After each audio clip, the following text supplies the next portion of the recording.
Salam, hər vaxtınız xeyir. Qısa şəkildə sizə frazeoloji birləşmələrdən hansı məqamlar düşə bilər, onun izahını verəcəm.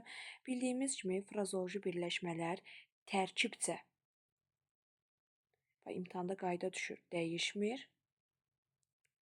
Frazeoloji birləşmələr formaca dəyişir.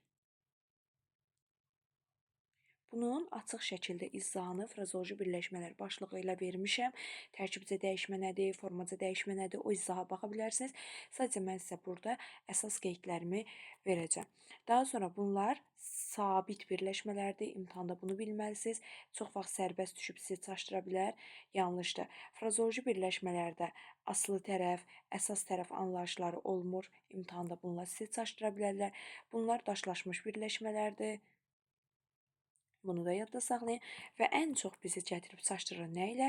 Frazeoloji birləşmələrin sinonim məsələsi ilə və frazeoloji birləşmələrin antonim məsələsi ilə və frazeoloji birləşmələrin amonim məsələsi ilə çaşdıra bilərlər. Yadınızda qalsın ki, bunların mənası məcazi olursa, bunların özü də digər məna tayda frazeoloji birləşmə olmalıdır. Məsələn, deyirəm ki, dil otu yemək. Bəzən testdə gəlib bizə bunu verə bilər.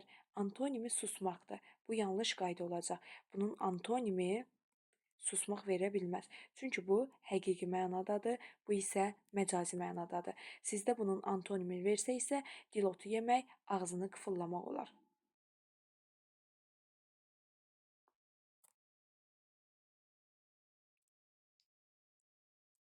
Xoşu gəlmək. Bunun antonimini verər bəyənməmək. Bu yanlışdır. Bu onun sadəcə mənasıdır. Xoşu gəlməyin antonimi zəhləsi getmək olar. Və yaxud da frazeoloji birləşmələrin amonimindən çaşdıra bilərlər. Yaza bilər sizə başa vurmaq. Amonim frazeoloji birləşməlir. Doğrudan da bu amonim frazeoloji birləşmədir. Və nəticədə nümunə yazar sizə ki, kitabı başa vurmaq. Daha sonra təhsilini başa vurmaq. Daha sonra etdiyi yaxşılığı başa vurmaq. Mən qısa-qısa yazıram. Bir də yaza bilər ki, qardaşının başına vurmaq.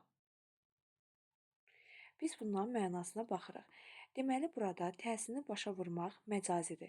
Təhsili başa vura bilmirsən. Yaxşılığı başa vurmaq, yəni bir adama bir növ minnət etmək mənasındadır, məcazidə. Amma qardaşının başına vurmaq isə həqiqidir. Yəni, bu iki məna tayını versə, frazeoloji amonimdir. Bu məna tayında isə frazeoloji amonimlik deyil. Və yaxud da yola düşmək sözünü verə bilər sizə. Digər frazeoloji amonimdir. Birində yaza bilər ki, top yola düşdü. Birində də yaza bilər, qonaq yola düşdü. Bu məna taylarında baxanda isə top həqiqi mənada, qonaq məcazi mənadadır. Bu artıq amonimlik mənası daşımayacaqdır. Ümumiyyətlə yola düşmək amonim olmayacaq.